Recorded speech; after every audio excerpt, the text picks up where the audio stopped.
Hey, it's Thursday, so it's a weird day for the boom.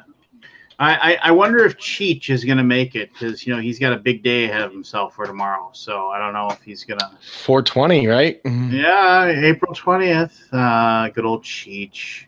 Hello, P tier. Hello, Lance. Oh, so what's new?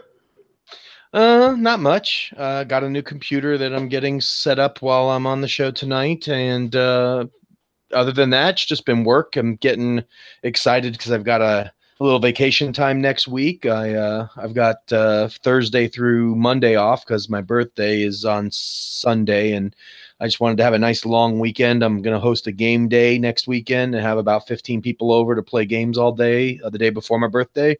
I got a couple buds from out of town flying in to hang out with me for my long weekend, and we're going to go see Infinity War together and watch the draft and stuff. It's going to be just kind of a guy weekend. My wife's like, the best thing I can give you for your birthday, since you buy whatever you want anyway, is I'm going to give you a weekend to just kind of bro around with your friends.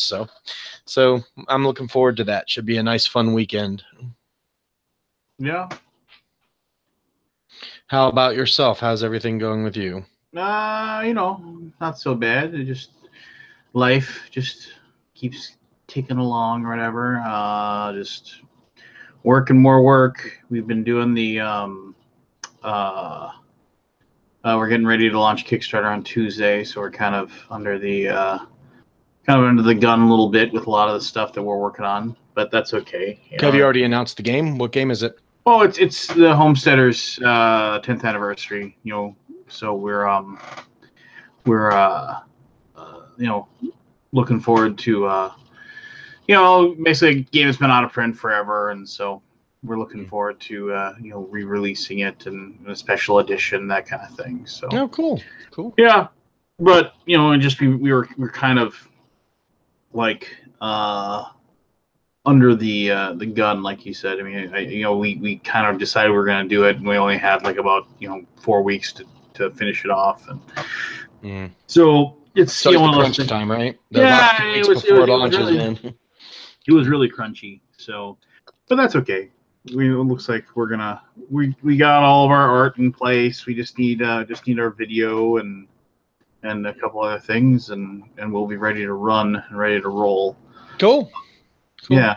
What's the expectation? Have you played this game? Is this you? Homesteaders is one of the launch titles for TMG back in 2009. That's why when we publish it, or when it comes out after the Kickstarter, it'll be 2019, probably right around April, which is when the company was founded. So that's why it's 10th anniversary edition. Oh, cool. Yeah. So it was extremely well reviewed and well received. However, when it did come out, because it was 2009, and there just wasn't. I might be wrong here, but there wasn't a Panda game manufacturing back then. There wasn't like that gold standard of manufacturers, and so when Michael and Seth, who started the company, they didn't have the resources that people do now as far as like the stuff that they had, and so when their game got published, I mean the publisher, the manufacturer, being like completely screwed the pooch. It was like one of those things where it's like, oh, okay, well, they're like, they sent samples and they said these are great, make it like this, do it, and then they like miscut like almost all the cardboard tiles. Oh, wow. The main player board, the main like board of the game, because it's like an auction based game. It was, instead of made out of cardboard, it was just a piece of like basically like just a decent quality piece of paper. Like how to explain that, but I mean basically like cardstock, like cardstock paper. It's so like a lot of people just had to go and laminate their board so it would stay good. I remember that in the early days of board gaming. I remember buying a laminator. I still have it. I used to laminate almost every other board game I got. I had to laminate like player boards and stuff. But recently, I find I'm not doing that as much anymore. The component quality has just stepped it up, and I'm not spending near as much time upgrading components as I used to, because most of them out of the box are just they're good enough. Well, and then the one that really hammered him was the fact that the manufacturer like boxed up the games and sealed them up before like they had dried, and so they basically they're like the games, and then the games just sat, you know, somewhere and like slowly got like mold in them, you know, and so people were getting their games and they were the inside was just full of mold, and wow. It was just like, yeah, so you know, it was like one of those things where it's like, oh, you know, the game comes out and, you know, here it is, you know, and you know, it's one of those things where somehow they still managed to you know, they didn't close up shop, you know, they you know, they stuck with it, and you know, yeah, so there you go. Yeah, oftentimes you can get through the first big hurdle, you're good to go. Yeah, I mean, and then like the other game was this game that Seth Jaffe designed called Terra Prime, and which is going to be re-released in 2019 as he's like rethemed it. It's going to be part of the Eminent Domain universe. Oh, nice. And, yeah, and that had like the same kind of problems, you know, just like you know, they sent and they were like, oh, you know, these are the components, and like one of the components was like this these like translucent like red cubes, you know, like they kind of look like almost gem like, you know, and like there was like the power of the ships and stuff like that, and they're like, yeah, these are great. But when they published the game and they turned those into like this monochrome ugly pink color, and the cubes themselves were like half of them were deformed and just like they had like been overheated or something, so they were all like crumbly and just, yeah, so it was just a bad deal. That sounds like it. Yeah, but no, I remember like Homesteaders was like the first game that I played. I went to a convention, and I was there, and then this guy that I became really good friends with later. I went to a convention in Minneapolis, Minnesota, and called Con of the North, and the first time I've ever been there, and they were like, oh, you know, it's like, and that was back when I was a huge, just all Ameritrash type games, and he was like, oh yeah, so here's this game. It's like these two games from this company called Tasty Minstrel Games, and I was like, which one's better, Terra Prime or Homesteaders? You know, I like Homesteaders better. And I was like, all right, let's play it. And there was like, and I had never really played an auction game before. I had no idea what I was doing. I got destroyed, but I had a lot of fun. I was like, these are really cool games, and so I went out and got them, and I still have my my mold copy somewhere. I was pretty proud, but so nice. Yes, exactly. Yeah, so there's that then. I actually had a grievance that I wanted to share, and I'm trying to remember what it was now. Dang it, can't remember. It wasn't like, gotta think here. You think? I don't think I have a grievance this week. I'm trying to think if I could do mine while you're trying to think of yours, but I really don't think I've got one. I mean, work's going well. I mean, it's busy. We've got Invader going on, so there's lots of questions and signups and stuff for that going on. But I mean, but the campaign's going pretty smooth. Work seems to be going well. I still don't have to travel for a couple of weeks, so I get some home time.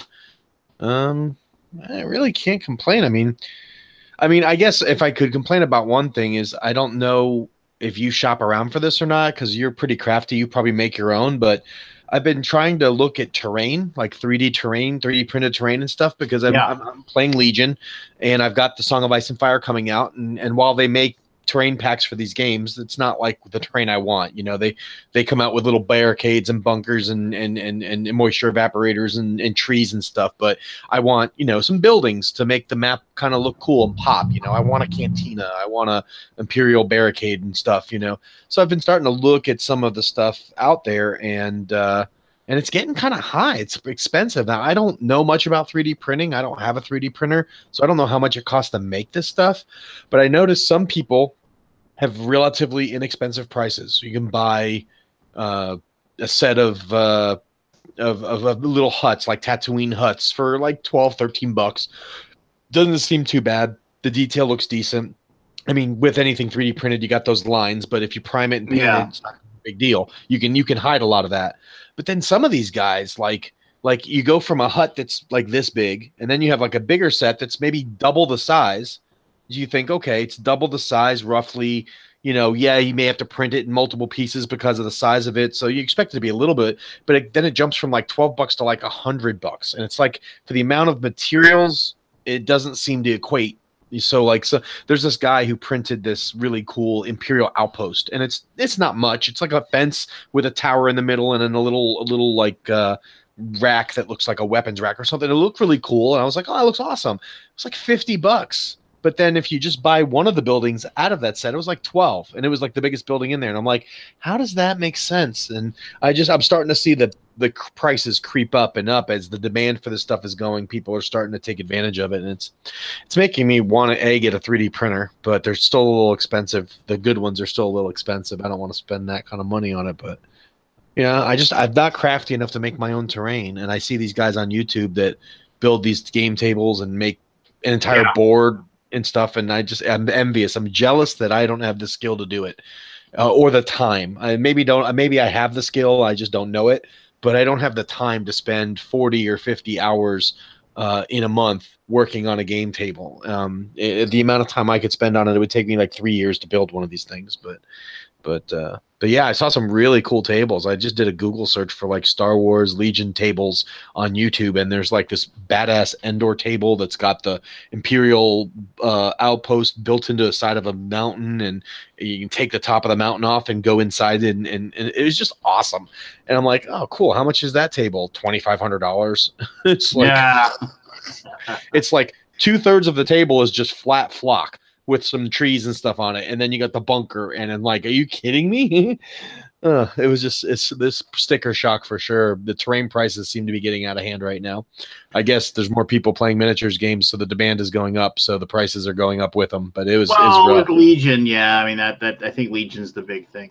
What I've heard from tons of people is that what they do is they go hit up thrift stores.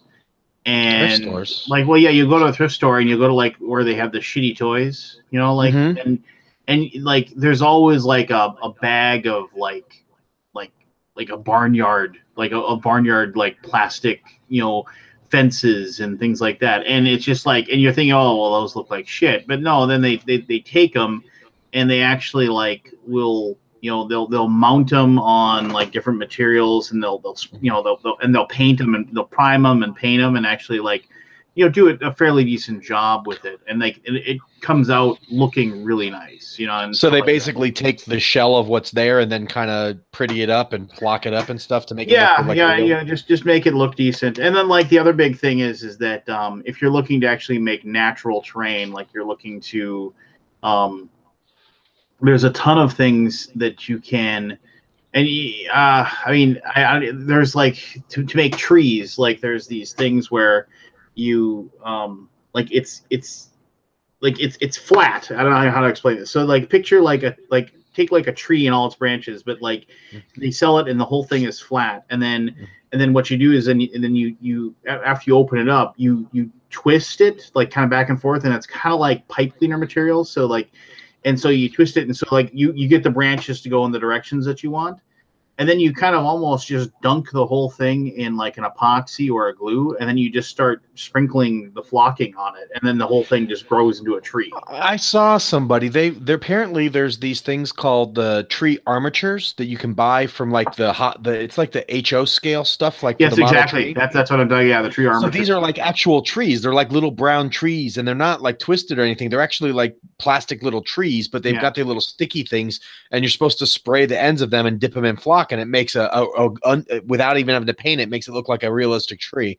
So I looked on Amazon, and the armatures aren't bad. They're like you can get like a dozen of them for like $15, and they have different sizes, anywhere from like 1 inch up to like 6 or 7 inch, which for that scale is probably not bad. I mean, it's not going to be the giant indoor trees, but there's like 50 tutorials how to make those with like a paper towel roll and paper mache and stuff. So, yeah, I don't know if I'll do it, but I may be able to talk my wife into making a crafty day with my daughter and make some for me or something.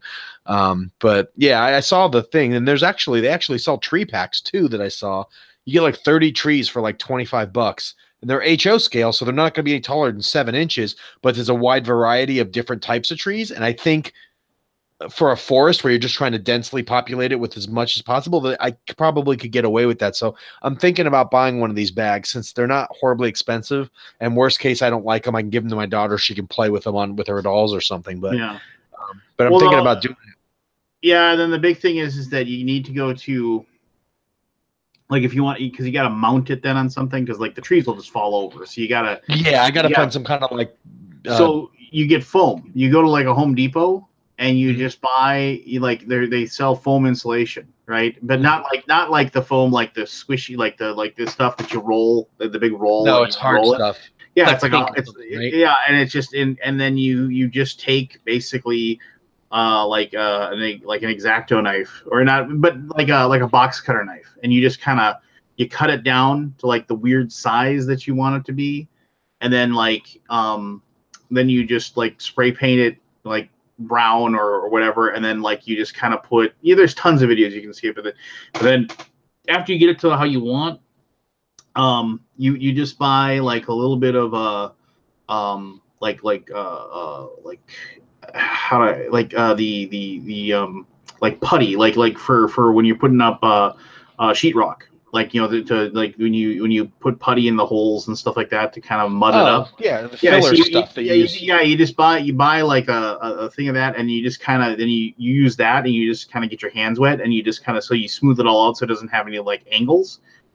Spray paint the whole thing brown, and then just, you know, spend $20 or not even that much on the different colored flocking, and then you just put like Elmer's glue on it, and then you just and you just smear Elmer's glue in the spots where you want to put it, and you just sprinkle the stuff all over, and then you just put your trees down, and then all of a sudden now you have like this block of trees that you can like put down, and like, you know, it'll provide like cover and whatever you want it to do.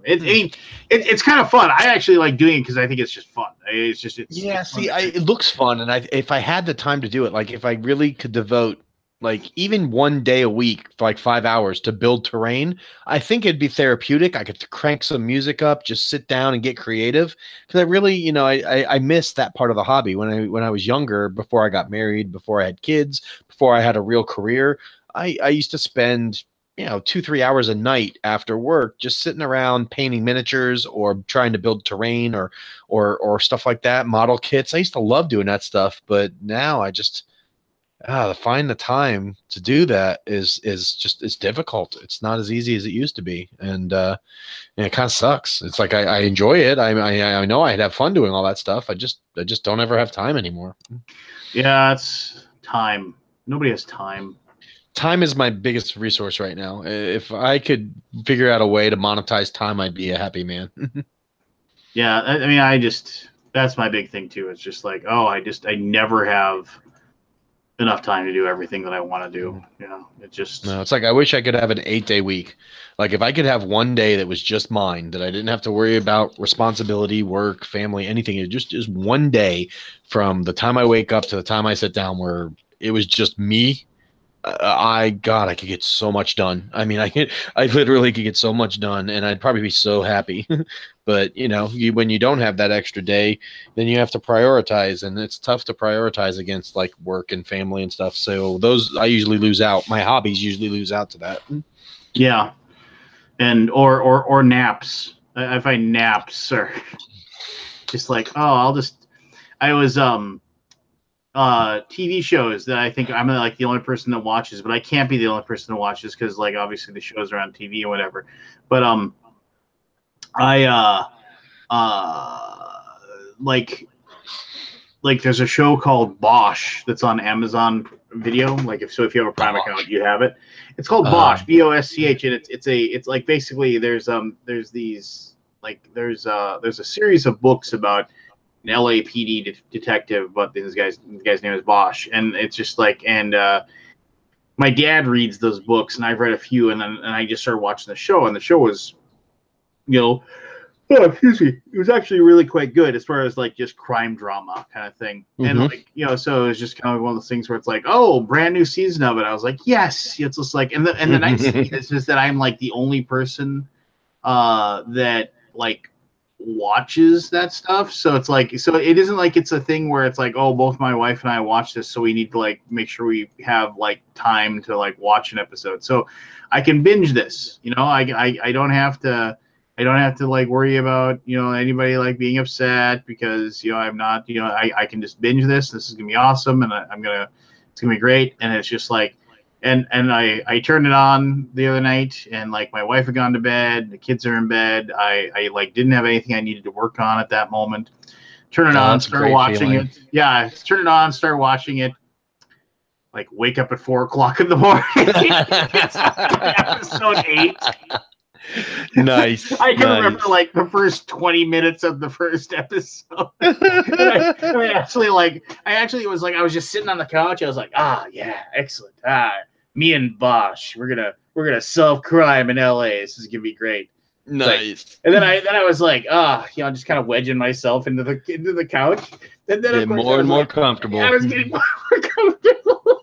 I actually said, that's awesome. This is gonna be great. Well, I know. Let's my dogs are like sleeping at my feet, and they're sleeping on this blanket, and I was like, I'll just pick up that blanket. That'll be nice. And as long as I get this blanket, I might as well just lie down on the couch. That was your fatal mistake, brother, man. If you're tired and you lay down, even if you think you're just going to close your eyes for a minute, you are done. Oh, man. It reminded me, I remember like years ago, this isn't years ago, but I mean like several years ago, my wife would be like, I'd be up late, working on like videos and stuff, and like I'd come to bed like, and she had this rule. She was just like, if you come to bed after midnight, just sleep on the couch, because I work at 7 in the morning. I can't have you waking me up because then I can't get back to sleep. Right. And I was just like, all right, that's fine. That's a fair rule. And then I was going to softball and to go play softball, and she was like, when are you gonna be home? After, because we'd always like grill and drink beer after the game, and I was like, I said, I am tired. I do not want to stay out all late. I will be home before midnight. She's like, it's like, she's like, good. You've been staying up late like way too often. I'm getting sick and tired of like waking up and you're on the couch. Just I was like, I understand. That's fine. So I remember I was sitting there and I was having a lot of fun, and we're eating brats, and I was just like, and I'm looking at the time, and it's like 10, and it's like 10:30, and it's getting close to 11, and I was just like, guys, I'm sorry, this is a great time, but I gotta go. And everyone's like, oh, okay, whatever, and I get in my car, and I'm driving home, and it just starts to sprinkle like rain, and I was like, oh, it's kind of nice. It was like one of those nice smelling summer rains. And I was listening to Coast to Coast with George Norrie, the crazy radio. And by the way, rest in peace, Art Bell passed away last Friday the 13th, original host of the Coast to Coast radio show. But so I'm listening, and there's like they're talking about like ghosts and psychic vampires, and there's this guy, and he's telling a story, and I get all the way home, right? And I pull into the driveway, and I'm sitting there, I'm listening to this guy tell his story about how these like vampires come from like this like other dimension, and like there's portals, and like some crackpot nutball guy, but it's interesting, right? So I and my truck, it like, and lots of things, there's like, if I turn off the truck, like the radio stays on for like 10 minutes and then just shuts off. So like it's one of those things where you can turn it off, and you can you don't have to run the car or anything to listen to the radio, and it'll just turn off. It's just one of those things. So I turn it off, and I'm listening to this guy's story, and the rain's kind of falling, and it's just kind of nice, and I'm just sitting there, and all of a sudden, bing! I wake up. It's like 3 o'clock in the morning. Lance, you didn't. You didn't. So Dude, I'm like, wrong you. I come in the house and I was like, oh yeah, what do I do? Do I try to sneak in? Do I just and I'm just sitting there and I was just like, I'm gonna go get into bed. Okay. And she's like, gonna be home by midnight, huh? She wakes up. It's not my fault. I was in the driveway, I swear. That's, dude, you know what though? I have the same thing. Like there'll be times when I'll be working late or doing design work and my wife's like, you gonna come to bed on time? I'm like, yeah, I'll be up by 10, 11 o'clock.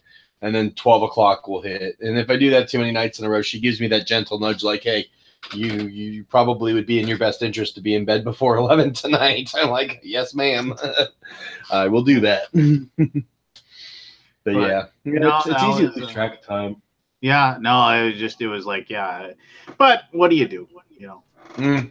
Not much, man. Unless you can figure out a way to manipulate time, man. It's not a whole lot you can do. I remember when I used to think that like being able to stop time would be like the greatest power ever, because then like you'd be able to like steal you'd be able to like rob banks and stuff like that. Now I'd be like, I would stop time just so I could sleep. Yeah, they just like stop time for like the 8 hours you want to sleep during the day, and then just start your 24-hour day. Like give me 24 hours to do stuff, and then make my sleep time not count. I'd be totally happy with that. Yeah, just more sleep. You know, I would do that for just the being able to, sleep whenever I chose. But what are you gonna do? You play any video games lately? Let's see, video games. Well, no, I've been down. My computer's been down, so not a ton. But prior to my computer going down, I was playing some World of Warships. I like that game. I enjoy shooting around some World War II ships, which is kind of neat. Playing a lot of VR stuff. I've got my Oculus. I've been playing a lot of games on that lately. That's been my big thing. I've been playing a ton of that. I've got some old games on Steam. I hit Steam up every once in a while when there's a good sale. I picked up like the Shogun Total War series. I picked up that and re-downloaded that. Yeah. Found a whole box of old PC games that were in my closet that I re-downloaded too. So I've got like Sid Meier's Pirates and Masters of Orion and a bunch of old games, some Star Wars games, some Lord of the Rings games, old PC games that I just used to enjoy playing, 10, 12 years ago. I downloaded and installed a bunch of those. That's pretty much what I've been playing non-gaming wise. Board gaming wise, I played Thanos Uprising this week. I really enjoyed it. For a mass markety type of Marvel game, it was really fun. It's a dice chucking. It's kind of like it's got that King of Tokyo feel. You're rolling dice, multiple times to get the right combination of dice to do what you want to do. But I really like the mechanisms in it. It's thematic, it's fun, and it's quick. You can play a game in 20, 25 minutes. And I played that a couple times this week and really enjoyed it. So I'm looking forward to playing that some more. But yeah, not much else. Like I said, my Legion stuff is getting painted. A friend of mine's doing a commission work for me and painting my Legion stuff. So he's got all my Imperial stuff and some of my painting those things white is just really tough. But he's doing all my vehicles and stuff too. So he's doing my Rebels next. So he'll probably have the Imperials done in a couple weeks, and then he'll swap out the Imperials for Rebels. So, but yeah, I'm looking forward to playing that some. I'm gonna get some terrain if I can find the right terrain at the right price. I'm gonna start getting some terrain, and I'll probably just paint that stuff myself because that's quick and easy, and I can just spray paint it a color and then just dry brush some highlights on it and be good enough. So a really fun thing to do if you want cool looking hills, like YouTube up a video or two of cork bark terrain. And like cork bark is it looks when you paint after you paint it, it looks like rock. Really? And it's super it's super light, so it's not super heavy or anything like that. No, it's cool stuff.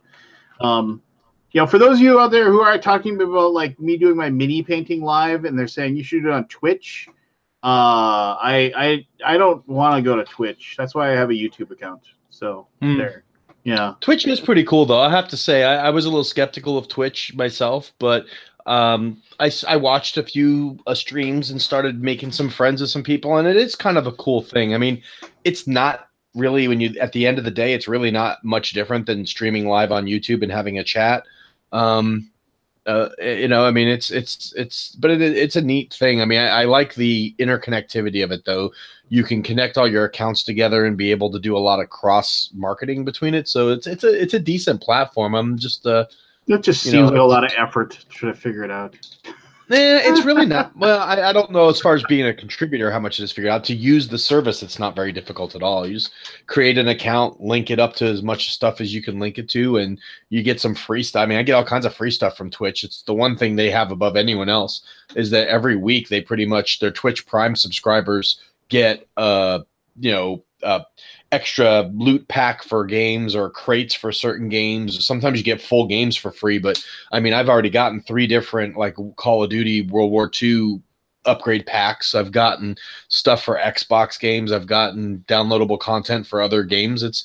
They've got a lot of partnerships with big companies, and they do a lot of cross promotional stuff that way. So, I mean, some of the games I don't play, so I don't really do anything with them. But I know when I was playing Madden on Xbox, I was getting free Madden cards every week from Twitch Prime. So there was a lot of cool stuff that they're doing. I have an account. Mostly I got it just to get some of the free stuff because there was 3 or 4 games when I first found out about Twitch that I played that they were giving away stuff for. But I mean, I've actually subscribed to a few channels now and watch a few streams. There's some good people on there. There's a lot of board gamers. I'm sure there are. I've been looking for a reasonably priced webcam that I can just hook up to my laptop, and then I can just put my laptop behind me here, and actually, like, and then somebody was telling me how, like, if you use there's a program that you have to pay for. It's called XSplit, but then that'll allow you to I'll be able to use like the webcam on my laptop, which is a decent webcam, to like actually like if I want to go this route. I don't really know if I do, but I can use that to actually like show like me, and so like if if people are wondering why I'm not like answering their questions if they're asking any in chat, I could like look over and like, oh, they actually see I'm not paying attention to that. And then the other thing is that I mean, because right now it's like the webcam I have here is yeah, I looked at OBS Studio, Charles, and it was just I could probably figure it out, but the XLip thing seems to like, even though you have to pay for it, it's not that much, and it seems to have a really easier UI. I'm kind of lazy and dumb when it comes to computer stuff. But no, anyway, so then I can have the other camera just focused on where I'm painting, and so people can see what I'm doing. But I don't know. Like, what did Aldi say? He's like, "Oh, I just want to sit there and listen to you talk." I can't imagine why anybody would want to listen to me blather about nothing. This is the thing I've learned from Twitch, though, and this is where I think you may be wrong and Aldi's right.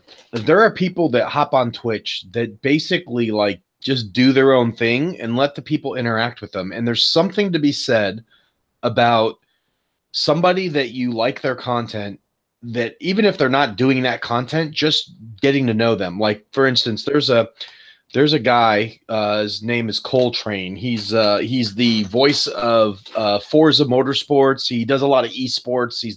He's like the voice of NBA 2K. He's the voice of Madden. He does all the Madden Challenge tournaments and stuff. He does play-by-play.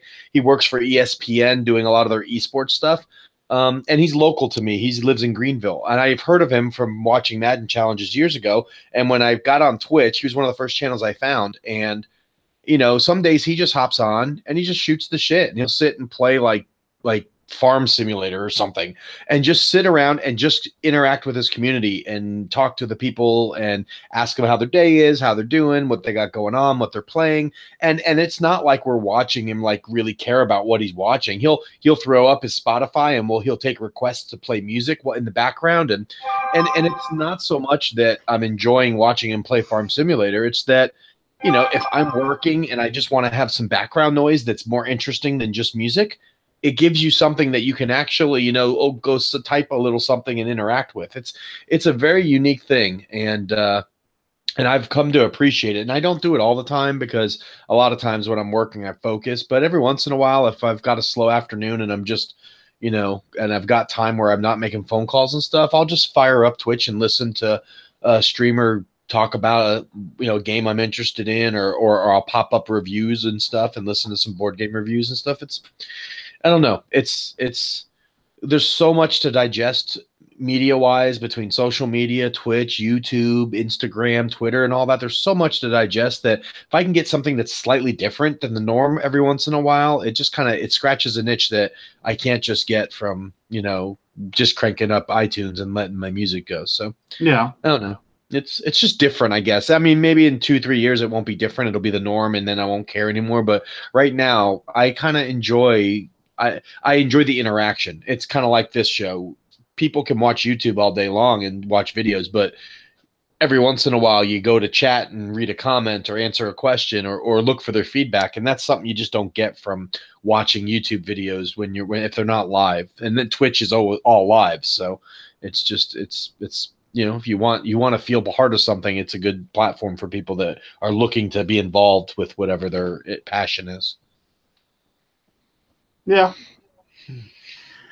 No, I mean, if anything, it'll just get me to paint more, which is something I need to do, because I need to finish. I need to actually get like my armies painted, and I've been slacking as far as that goes. I wish I had 6 people live near me that were interested in doing commission painting or painting for board games. I would take up each and every one of them. I've got so much stuff I want to get painted. So many board games, all the miniatures games that I'm kind of getting into now, and I hate unpainted stuff. It just drives me nuts, with big games, not a small game. If it's a game that has like a player pawn as a first player token, it's not a big deal. But it's the games that like are meant to be painted, like my Rising Sun is sitting here unpainted, driving me nuts.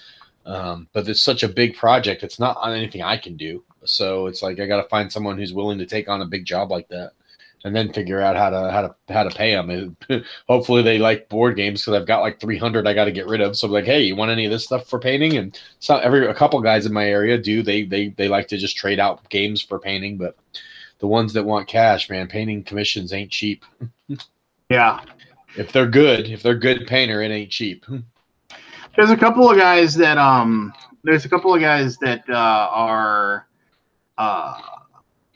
like they're really good friends with the guy who runs the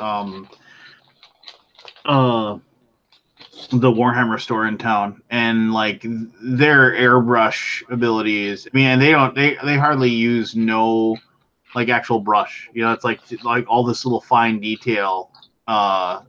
Just like being able to like just use an airbrush or anything. It just drives me crazy how good they are. But I mean, that's just practice, I'm sure.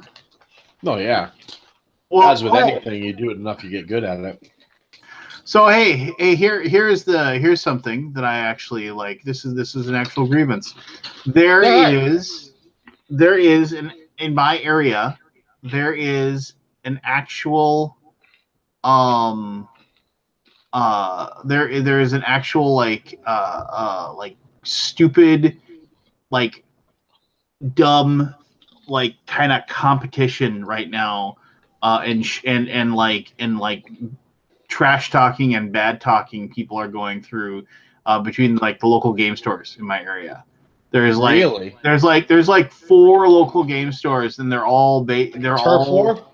I wouldn't even say it's turf war so much as like they're like basically like, you know, saying, well, I wouldn't be surprised if they're out of business, you know, and like so much of time, and like, oh, they just don't know how to run their store. Oh, that's just like, you know, hobbyists trying to be businessmen over there, you know, just like stuff like that. And it's just like, and you know, and I'm good friends with, you know, 3 of the owners. Like, I'm like, I go in, I'll shoot the crap with them, and they all like talk crap about the other stores, and I'm just like, you know, what the hell, you know, just like, I don't know, it's like, it's one of those things where it's like, and they all through their, and it's always the same thing too, where they say,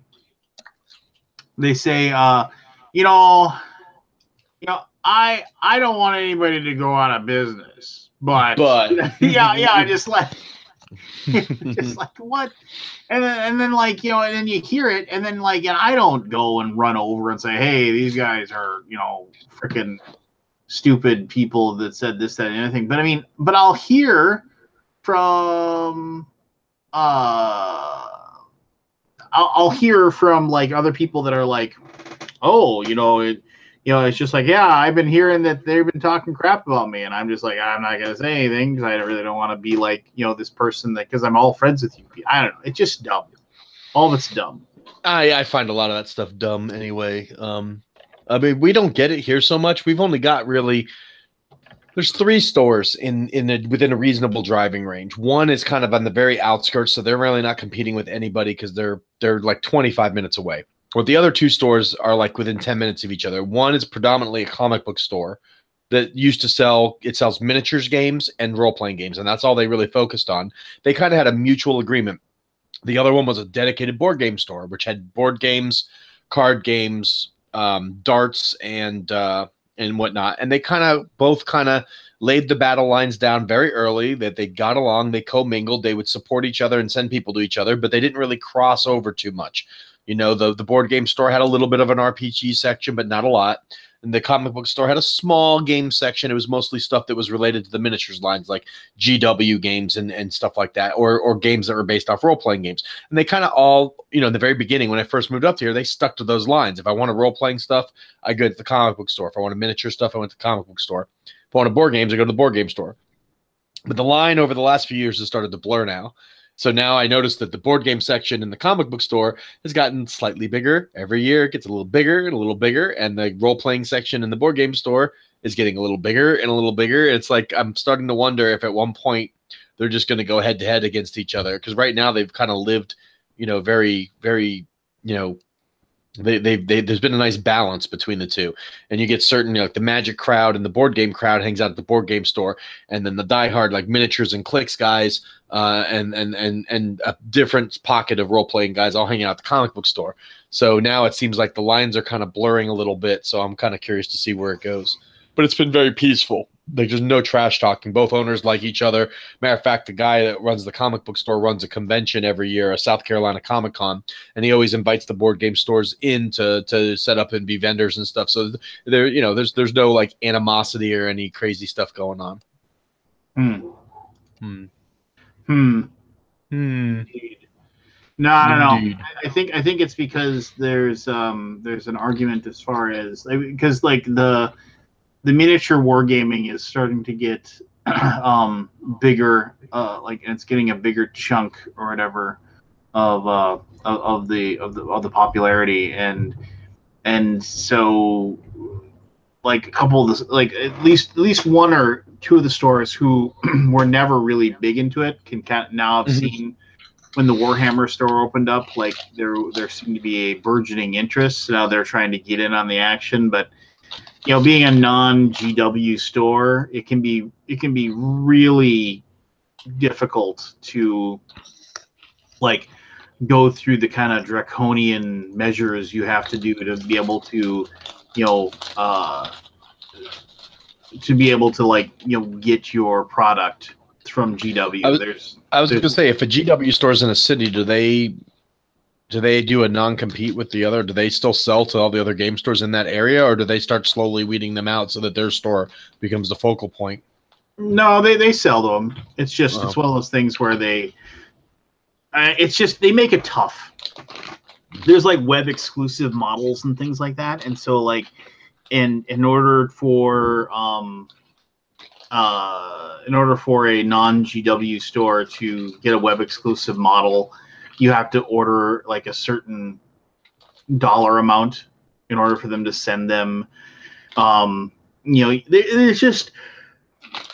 a lot of crud that you have to kind of there's like different hoops you have to jump through to make things happen, and so it's one of those things where it's like I don't know. It's not like necessarily a bad thing or anything like that. It's just yeah. I mean, it's I don't even know how to explain it. I don't even understand. I'll say this, like one of the stores, like they were like, oh, put in an order with us, and we will you'll get what was it, like put in an order and we'll give you 10% off or something like that. It was something weird. And so I was like, all right, I'll play your game. It's like, so I like ordered some stuff or whatever, and then it was just like, all right, and then like waiting for them to like get it, and they're like, okay, yeah, we'll put in this order and you'll have it in like 4 or 5 days. I was like, all right, sounds cool. And then it was like 4 or 5 days been passed, and they're like, yeah, we still haven't gotten it. And I was just kind of like, okay, well, whatever. And it just like, so then like my order, like I had ordered like 2 boxes of this one army, and so then I got it, and then they sent me like one box was the right one, but they sent me the wrong box to the other one, and I was just kind of like, yeah, this wasn't the one I wanted. And they were like, oh, all right, well, we'll look and see what happened, and then so it's like, okay, and then like I waited like a week, and they're like, yeah, so what happened? Oh, our rep didn't get back to us, we don't know what's going on. And then it was like another week went by. It was one of those things. And so I'm still waiting for this other box, which fine, I got tons of stuff to paint, I don't need it, right?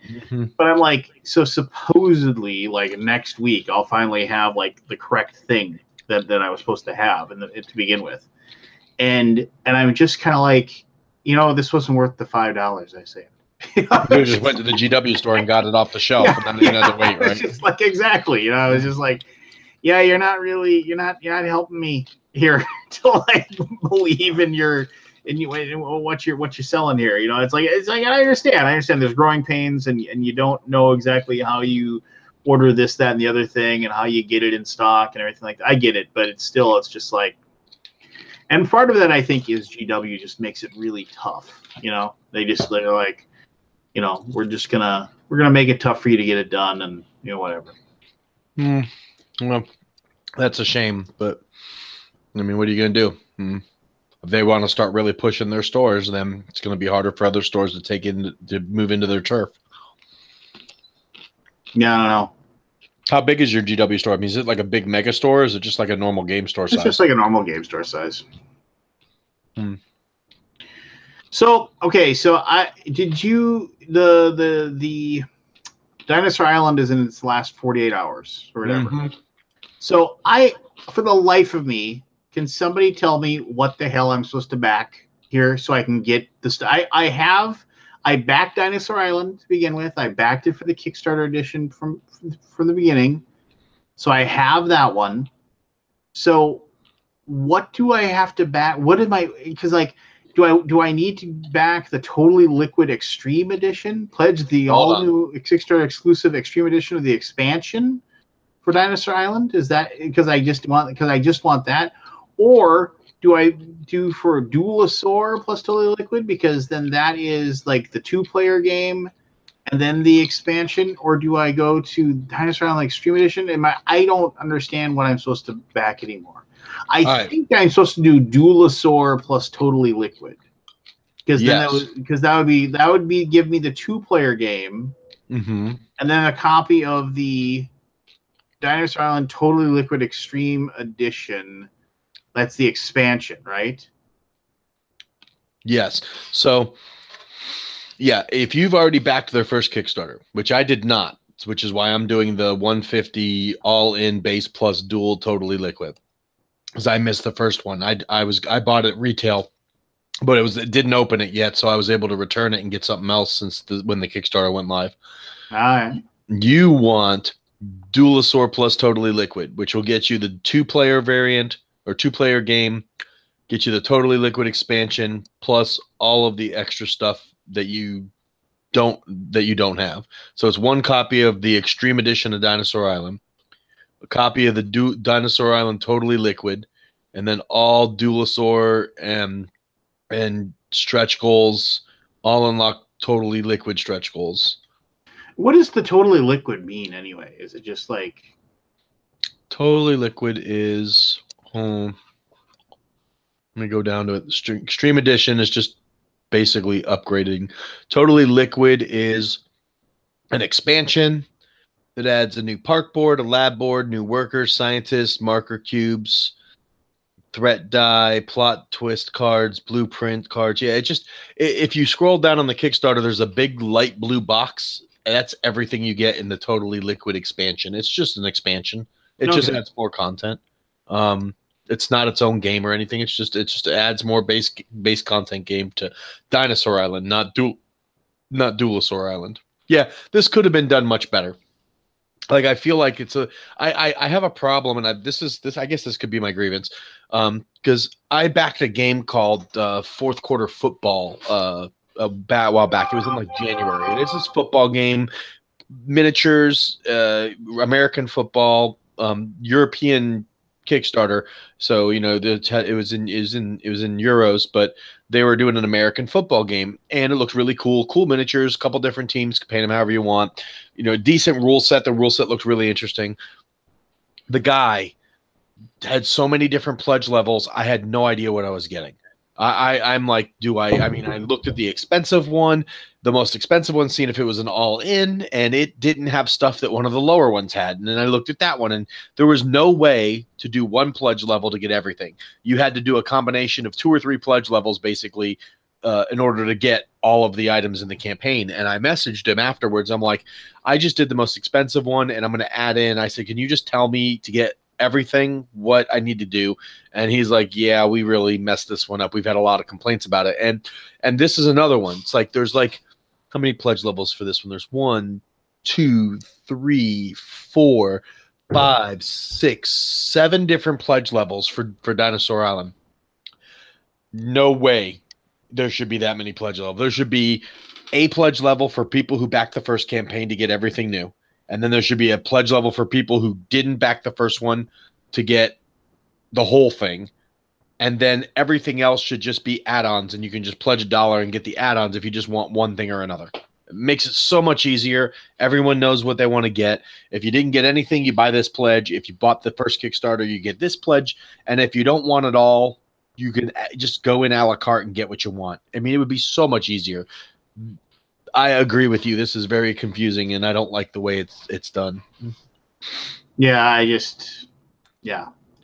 don't know. I always disliked Kickstarters where you're just like, so wait a minute, what? Yeah, I mean, the ones that I always enjoy are the ones that are just like Batman, Monolith Batman. There was a ton of stuff in that Kickstarter. They had 2 pledge levels. Buy the base game and do whatever else you want, add-ons, or buy the all-in and get everything. Done. Easy. It's such an easy one. If I want it all, I just click this. If I don't want it all, I click this, and then I'll just add on what I want from the add-on section. That's the perfect way to run a Kickstarter.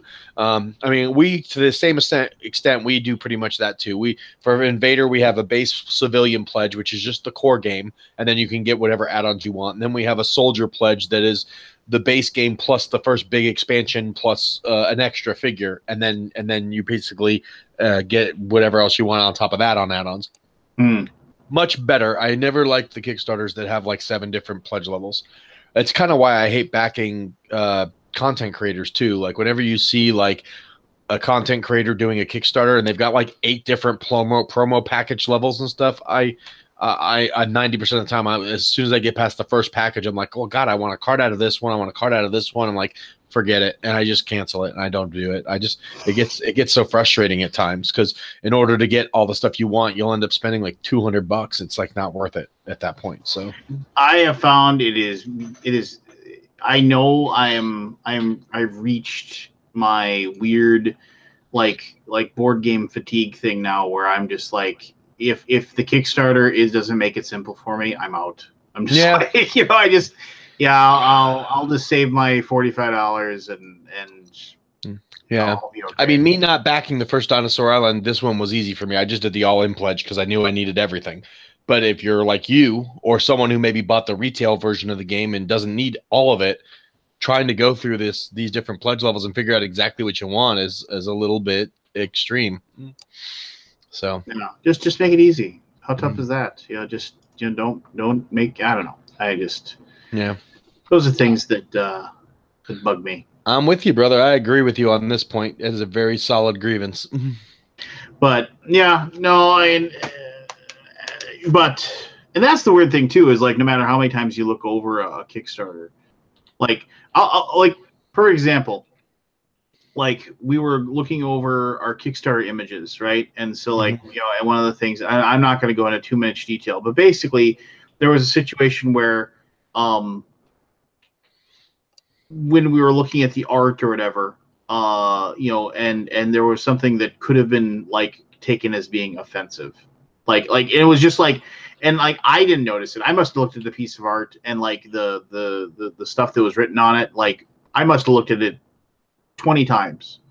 And then it took somebody else to actually look at it, and they're just like, yeah, why? We should probably change this. And I was like, oh my gosh, yes, we should. I was just like, it just caught you out of nowhere. Like, oh, and like shit. everybody else was just like, yeah, change that.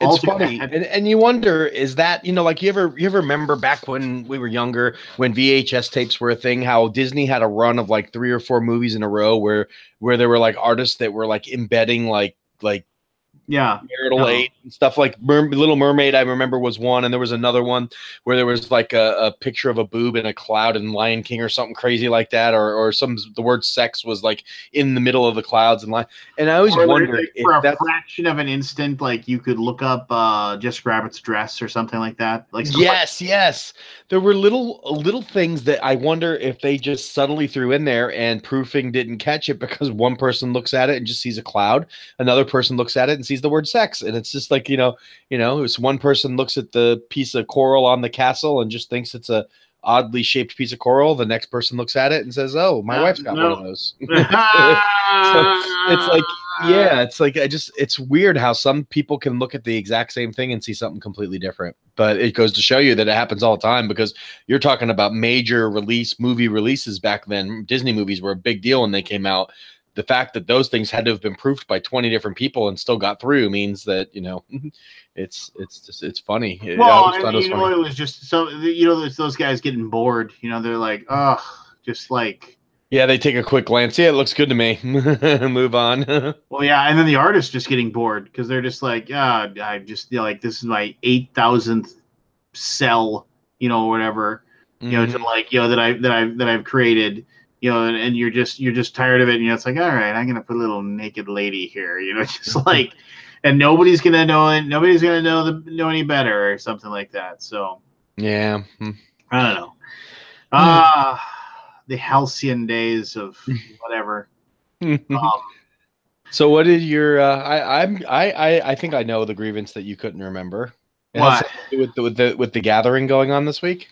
Well, no, I don't know. I didn't really pay attention too much to what the gathering was going on. I figure that's why we're a little slow, because some of the people that may normally be on here may be there. I know Aldi's probably there. Yeah. I don't know if Seth goes to that or not. Yeah. Mm-hmm. I know. I mean, like I said, it was like one of those things where it's like, I've never.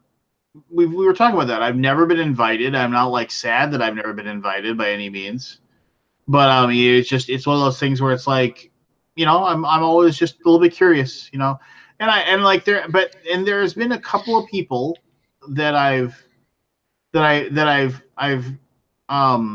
that, like, when they got invited, they were really smug about it, like in a way that, like, I was just kind of like, oh, you're it's like, it was like one of those weird, like, well, it isn't like everybody gets it. Yeah, I was just like, you kind of a jerk, and it's like, And I realize that's a very, very small percentage of people that act like that. Like nearly nobody, right? Yeah. But it's just like, you know, whatever. Yeah, it's weird because I know a dozen people, like friends, close friends of mine, that go to this, that I've been in the industry longer than them. And it's just like, how, okay, so what's the process actually like? I mean, do you really, I know that some kind of nomination thing, you have to nominate a name and it has to get a certain amount of votes, or I just like to know what the process is. Cause there's some people that I hear that go to this and I'm like, why? Like you know, it's just, Well, it's okay, just so weird. here's the thing, and this is not me, you know, and And I'm not trying to be this mean either, this right? conversation alone guarantees that neither of us will ever go. But anyway, so no, so like what I think it is that, you know, it's there are groups of people that are very much you know, like whatever. It's like they're good friends, right? Let's just put it Mhm. that way. There are groups of people that are really, really good friends, and so like when one of them gets in, you know, they will like nominate their friends, and then as more of their friends get in, they will be a larger group of people that will, you know, continue to nominate these people, you know, and eventually, like if there's a larger group of those people or whatever, then them nominating these people will it's just a snowball effect kind of thing.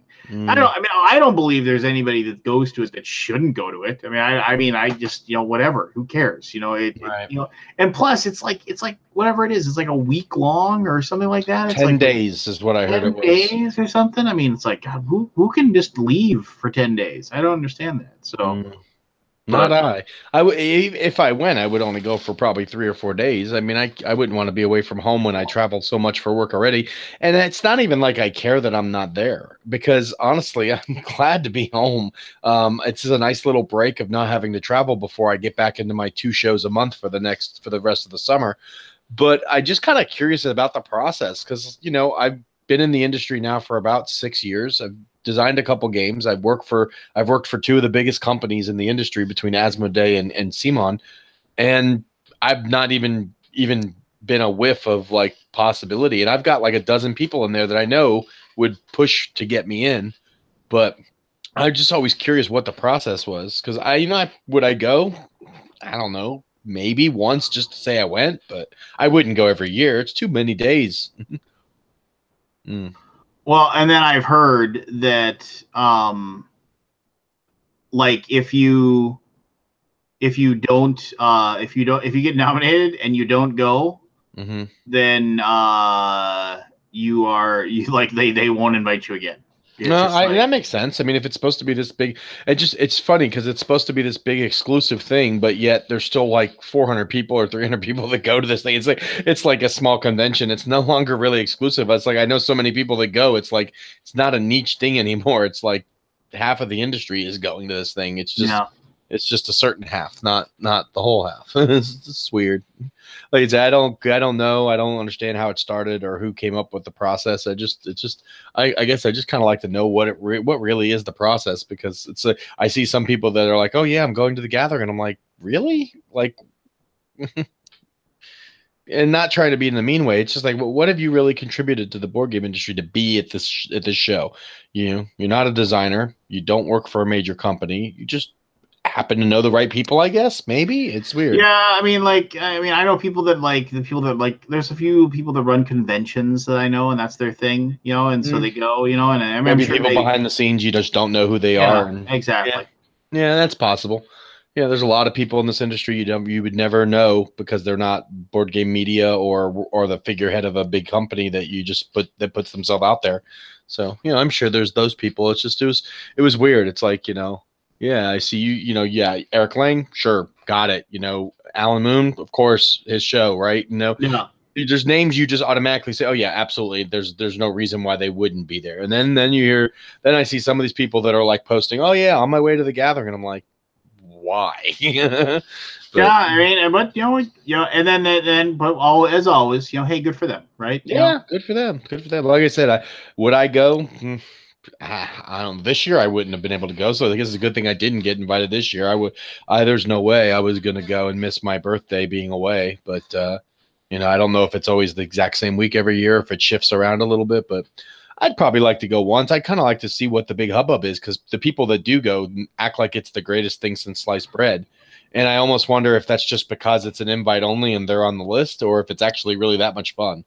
My understanding is it's like it's partially the fact that you get to see a lot of stuff like early. There's a lot of like early release. You a lot of you got to sign NDAs before you can look at it, kind of thing. So prototypes, so almost like an unpub or something. You've seen a lot of prototypes ahead of time. I see those anyway. That's not a big deal to me. Well, but I mean, but you work in the industry, so it's people that don't work in the industry that now, I get to look at this stuff that normally, I guess I don't get to normally look at this stuff, that kind of thing. And then it's also the fact that like you're just kind of there's nothing else really to do. It's kind of like BGG Con in a way where you really don't have any other options or whatever. So you are, just there, just like, yeah, I don't know. It's, yeah, you're there, right? And you're doing your thing. So you're not going to like, take off and go to go eat at the Heart 8 or anything like that. You're kind of just there, I do miss BGG Con. That's with my new job and the new convention schedule I have, there were two shows that I really was going to miss. Dice Tower Con and BGG Con, because I really have a soft spot for those smaller cons. And even though they're not really small cons anymore, but smaller than like Gen Con, Origins, the big stuff. I mean, 3,000 to 5,000 people, much more manageable. You don't feel overwhelmed. You get a lot more gaming in on your downtime. It's not as busy. I do miss not being staffed to go to those, but I'm still going to go to Dice Tower this year. Me and my wife, I was able to get time off that week we're going to go to Orlando and go to Disney for a few days. And then my wife's going to take my daughter and go visit a couple of friends back at our old home stomping grounds for a couple days, and then while she's doing that, I'm going to go to the convention for a couple days and actually go as a regular person and be able to not have a schedule and be able to just go play games and it'll be fun. It'll be different. It'll be so weird not having a booth and not being there officially. So it'll be fun. And yes, Kabuki, I see this, but I'm still not talking to you from earlier. You made me mad. No, jeez. Wow. Oh yeah, we were watching. There was Derek Porter was doing a live stream, and he was doing a rapid fire Q&A, and Kabuki decided to throw out the Jaws 3, Jaws 4 thing, and it was a dig at me. I know it was. So I'm not talking to her right now. The Revenge. Yeah, the two Jaws movies you're going to pick 3 or 4. And 4's not even called 4. It's called The Revenge. But whatever, Kabuki, I'm not talking to you. Hey, I think it's Jaws 4, The Revenge. No, it's just Jaws, The Revenge. I got the movie poster right there. Oh, okay. Yep, they never titled it 4. Thank goodness, because it doesn't belong in any of them. I mean, yeah, I still own the Blu-rays, and I still watch them once in a while because they're Jaws, but... And we're never going to get another Jaws movie, so it's all I got. But how bad? I mean, Jaws 3D wasn't that great either. No, Jaws 3D was not good at all. The only two good movies were the first two. Jaws 3D was horrible, and Jaws 2 has its problems, but it's still a solid. I don't care what anyone says. It's compared to the first one, it's not a good movie, but it's still a good movie on its own. I mean, it had everything the first movie had. Except you get a little bit of, the acting maybe wasn't quite up to par because you don't have Robert Shaw anymore, but you've got, a bunch of whiny kids running around trying to, so yeah, I get it. The acting wasn't as good, but I still think the movie's great. And I don't mind including Jaws 2 in my Jaws mythos thing. I can't stand the other two movies. If it wasn't for the fact that they were named Jaws, I wouldn't even own them. Gotcha. Yeah. Sorry, I had this giant fly flogging around here for the last hour. Oh, well. But I am super excited about the Meg movie coming out. This trailer looked cool. I am ready for that. August 10th. Sucker. Oh man, my desk is raising up about 6 inches right now. I'm so excited for this movie. Wow. Nice. Wait. There's a brand new Age of Sigmar Warhammer Sea Elf faction. They ride sharks. Really? Like, Yes. are the models cool? I'd probably get the models just to have them on a shelf. Here, let me see if I can track down. They pre-ordered last week. They get delivered next week. Here, hold on. And you know they are the Idoneth Deepkin is what they're called. I must see these because I'll get a couple of these models just to have someone paint them up and throw them on the The shelf. shark models aren't being released yet, just so you know. Just so like um the but here there are some pictures of them. Hold on here. Yeah, you share your screen. I'd like to see a couple of them. Well, I gotta find it, of course. Now, now that I'm talking about them. Here, hold on. So, yeah, no, and then they're these weird, they're these, the lore on them is pretty cool. So, they are, this race of elves or elves, the Aelves is because like Warhammer, because then Warhammer can, or Games Workshop can trademark the name, because you can't trademark elf because, well, how are you gonna trademark elf? But so they here, I'll just, this isn't the models. You can't see the models yet, which kind of stinks. But here, I'll screen share if I can remember how to. Where's my screen share button? There we go. So there's an artist's like. Oh, that's awesome! That looks huge too. It looks like a big model. The shark looks like it's a pretty big model. And so and then the elves are like riding. So they haven't shown the actual figure yet. They've just shown some. No, but you can. There's been some pictures where they kind of went by them. They kind of like, you can kind of see it in the background, but the actual true model hasn't been able to be seen yet. Cool. And so so they're I'll totally be buying a few of those.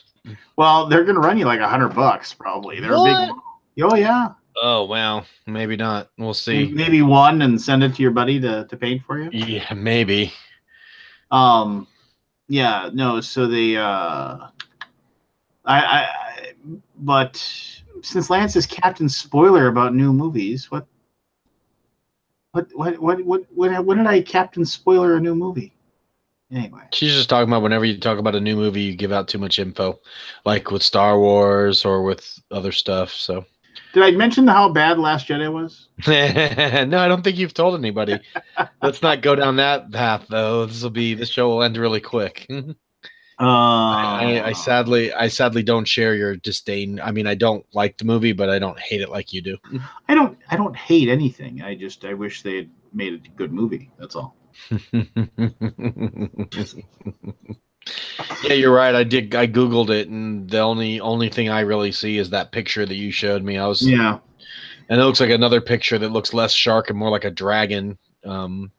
Yeah, no. So but here the lore of them is that they were the first race of elf that was created by the god Teclis. But they failed, and so he tried to destroy his creation, but they went into hiding, and so the only place they could go is they went and they hid at the bottom of the ocean, and then so they eventually adapted and whatever, and but as their children were born, their children would die relatively quickly after they were born, and they couldn't figure out why, and so then they realized that because they had been abandoned by their creator, their god, their children were being born without souls.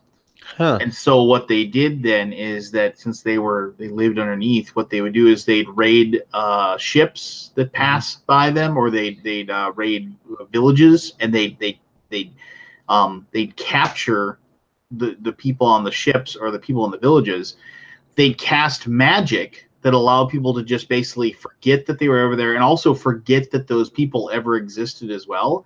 And then they would extract those people's souls, killing them, and then implant them in the bodies of their of their children, so their children would live. So they're like a evil piratey elves and whatever. And they also they're able to, the reason why they can like ride their sharks never like into battle and stuff like that is because they create a, oh, excuse me, they call it an ether sea. And so they basically they make the air around them like filled with water. And so they're but like not like water per se, but like enough, like it's moistury water or whatever you want to call it. So they can survive in the thing. There was it kind of reminded me of, I'm trying to remember the name of these books. There's a really cool science fiction series of books, and I'm sure somebody in the chat will tell me. And yes, Kabuki Kid, every teenage boy saw Life Force, because one teenage boy saw it and told all of his friends, "Hey, you got to watch Life Force. It's about a space vampire hot chick that walks around naked for like the entire movie." And you're like, "What?" Yeah, it's on HBO. Go home and watch it. So anyway, excuse me, I have to go right now.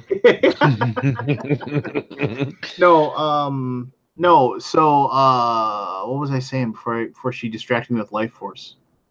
Something about a book series that you said. Oh, the book series. No, there was a book series, and I forget what it is. It was something about basically like there was, the idea was in the universe there are these like there were these like races that had like elevated themselves to like ultra like technology, and so what they would do is they would approach planets, and they would like offer to give them all this technology. And I was like, oh, look, you can cure any disease, you can travel the stars, you can live forever. We'll give you all of this technology. The only price is that like basically we get to enslave you for 1,000 years. But it's like what a small price to pay. It's like, oh, for 1,000 years, who cares? It was one of those things where it's like, and so there were these like races that would do that. But the problem is like they came across the Earth, and I think it was called the Uplift Wars, if I remember correctly. But basically, because that's what they called it when they uplift. So, for the first time in like millennia, they encountered a race, the humans, who had uplifted themselves. They basically had created the technology themselves. And not only that, but they managed to actually uplift dolphins and chimpanzees as well. Like basically, they were able to give them the higher intelligence, and so humans, dolphins, and chimpanzees like coexisted, and like were capable of interstellar travel, and like they had done all the things that these major races of these major players in the galaxy had already done. And so like basically there's this big thing. It's like, oh, do we need to destroy the humans, because like how dare they become basically, and then they were willing to like give the technology for nothing. They weren't gonna go and like try to enslave races, and so because the big races or whatever, like that had done this, like would like the different planets that you enslaved or had indentured servitude, or whatever you want to call it, they were like bargaining chips. They would trade them back and forth, and it was like how powerful you were and things like that. And so Earth was this like basically this new player, and they was screwing everything up. Pretty good series of books. But the reason I brought that up is because like it reminded me, because dolphins were actually a really good at space travel, because they were very comfortable in 0G because they were used to being in the ocean, and they had these cybernetic like ports on like the other side of their head from their blowhole, and they would plug themselves into spaceships using that port, and that was how they were able to like pilot them and do all these things. And but they would like super moisturize the air inside their spaceships, so they would feel like they were in the ocean. Their skin wouldn't dry out and things like that.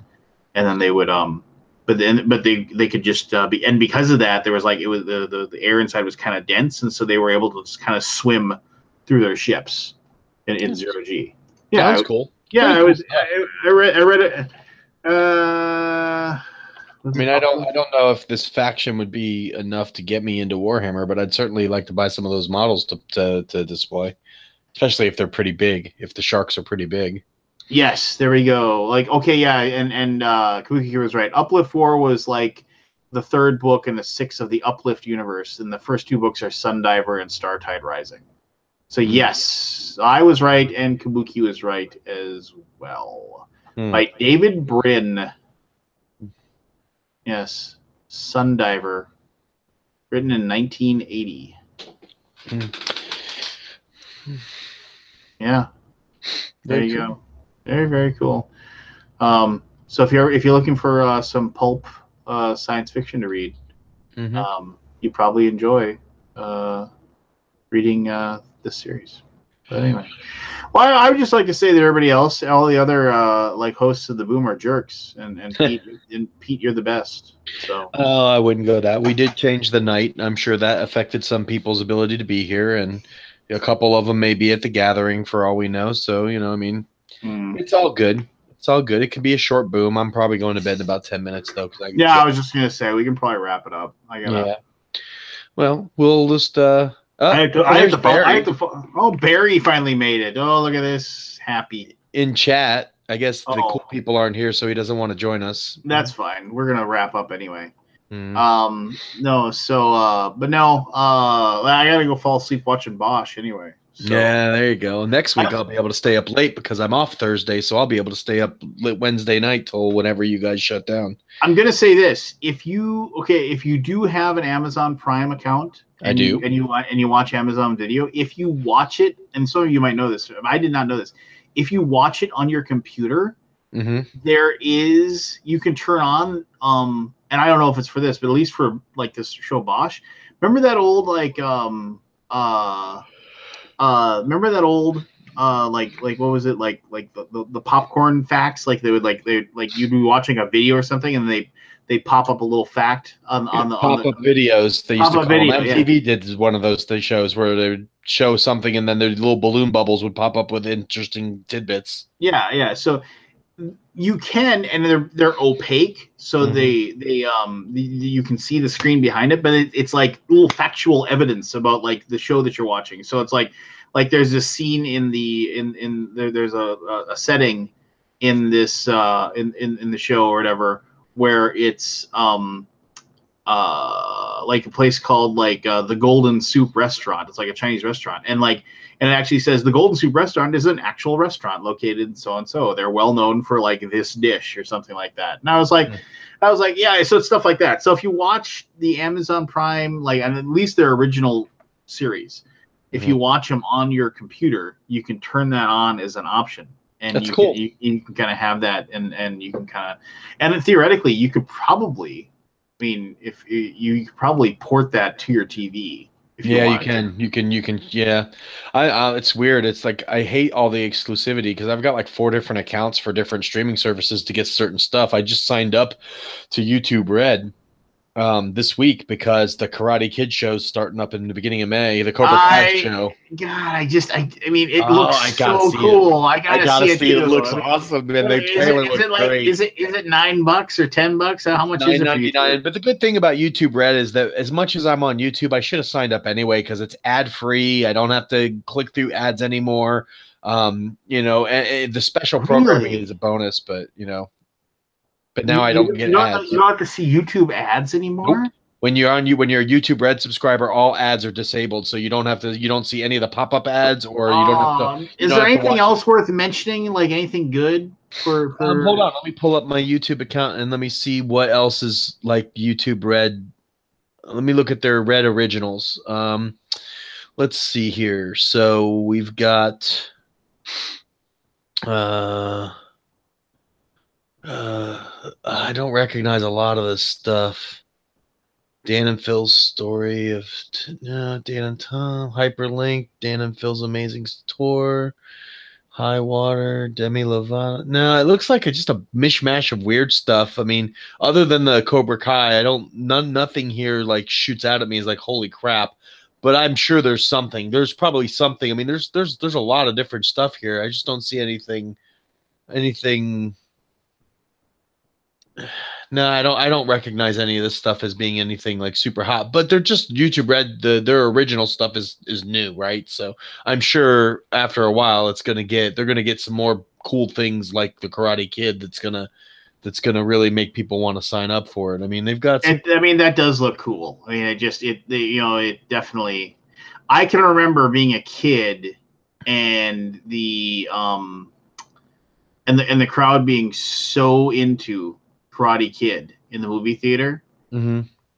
Like, as a kid, I remember being in the movie theater and like the movie had been out for like less than a week. We went to go see it, and when he kicks him in the face to win at the end, like the crowd started cheering, like they were like actually watching like a fight. You know? This is why I want to see the show so bad, is because the show is making Johnny out to be the good guy, and Daniel's kind of like a jerk. Like he let that win get to his head. And now he's this big fancy car dealership owner, and he's taking cracks at Johnny while Johnny's down. And it's like Daniel's kind of an ass now, and Johnny's like the good guy trying to redeem himself and teach kids how to defend themselves and not be bullied and all. And I'm like, this is a really weird take on it, and I'm like all for it. Like it's exactly how I'd want it to be. Have you ever seen that video about why Danny is why Daniel is the bully?